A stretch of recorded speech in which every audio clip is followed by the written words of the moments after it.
AITA for telling my mom I don't want her at my wedding. After I found out what she did at mine, I, 25F, told my mom I didn't want her at my wedding. Not maybe the ceremony, just straight up. You're not invited. Now half my family thinks I'm a monster.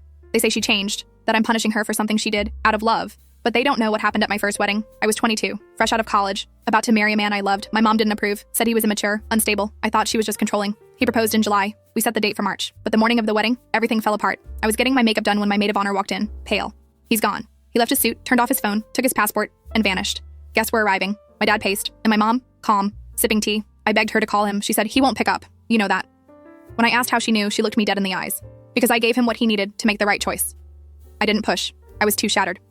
The wedding was canceled. I left town, deleted everything. 2 years later, I ran into my ex by accident. He looked awful, said he'd had a breakdown. We talked, and then he told me. The night before the wedding, my mom invited him to her hotel room. She handed him a folder. Inside, my old therapy records, notes from when I was 17, medication history. She told him, this is what you're signing up for. Said I had a fragile mind, that I'd trap him with a baby, that love can't fix everything. He panicked and ran. I went home and cried for 6 hours, not because he left, but because I finally knew why. It wasn't cold feet, it was sabotage, by my own mother. I called her, shaking. Did you show him my medical records? She paused, then said, I did what I had to do.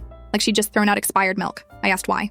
You were making the biggest mistake of your life. He would have left eventually. I sped up the process. I said, that wasn't your choice to make. And she said, when your child is about to set their life on fire, you put the match out. No apology, no guilt, just this warped sense of righteousness. She didn't ruin the wedding because he was abusive. She did it because she didn't approve, because I didn't listen, because she couldn't control me. And she used the most intimate parts of me, my mental health, as weapons. That's not love, that's power, disguised as protection. Now 3 years later, I'm engaged again, to someone who knows everything. He's held me through every panic attack, read my journals, stayed. We're getting married in 2 months. And I told him, she's not coming. He nodded. But then the comments started. Don't be petty, she's still your mom. Time heals. She regrets it, she just doesn't know how to say it. They want a perfect wedding, family unity, closure. But they didn't sit alone in that hotel room. They didn't carry the shame. I've forgiven her, in my way. But that doesn't mean she gets to stand beside me while I start over. Forgiveness is not an invitation. So I told her, this wedding is about healing.